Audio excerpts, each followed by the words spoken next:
Şöyle yapalım. Ben yine albümden söz müziği bana ait olan Uçun Kuşlar diyeyim. Bütün Türkiye halklarına gelsin. Evet. Herkese gelsin. Herkese gelsin efendim.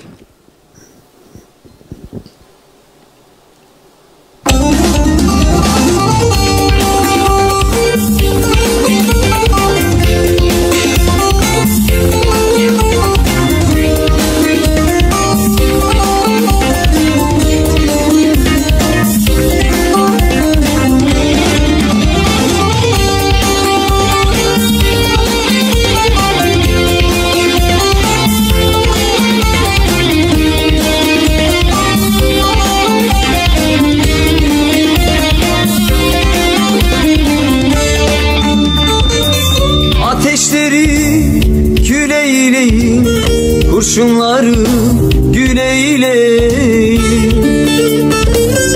Ateşleri kül eyleyin, kurşunları gül eyleyin. Dünya kardeşlik ülkesi, acıları bal eyleyin. Dünya bir cennet bahçesi, acıları bal eyleyin. Uçun uçun kuşlar uçun, özgürlüğe kanat açın. Yürekleri de umut gibi, barış için siz de uçun.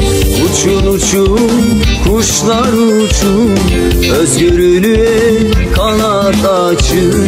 Sevgi dolu bir yerlerde, bana da bir yer açın.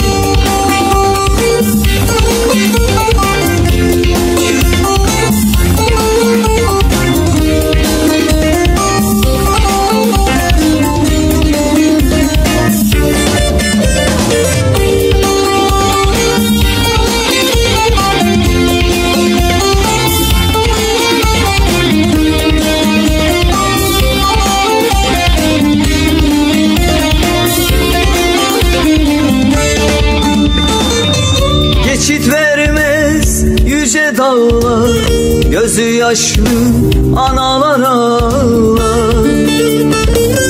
Geçit vermez yüce dağlar, gözü yaşlı analar ağlar. Kalpten kalbe bir yol olsun, dünya sevgilerle dolsun.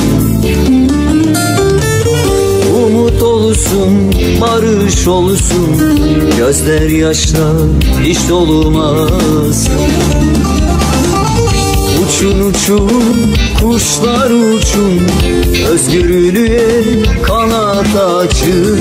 Yürekleri de umut gibi, barış için siz de uçun. Uçun uçun kuşlar uçun, özgürlüğe kanat açın. Sevgi dolu bir yerlerde, bana da bir yer açın. Uçun uçun kuşlar uçun, özgürlüğe kanat açın.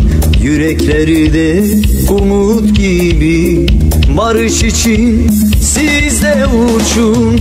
Uçun uçun kuşlar uçun, özgürlüğe kanat açın. Sevgi dolu bir yerlerde, bana da bir yer açın. Uçun uçun kuşlar uçun, özgürlüğe kanat açın. Sevgi dolu bir yerlerde, bana da bir yer açın. Uçun uçun kuşlar uçun, özgürlüğe kanat açın.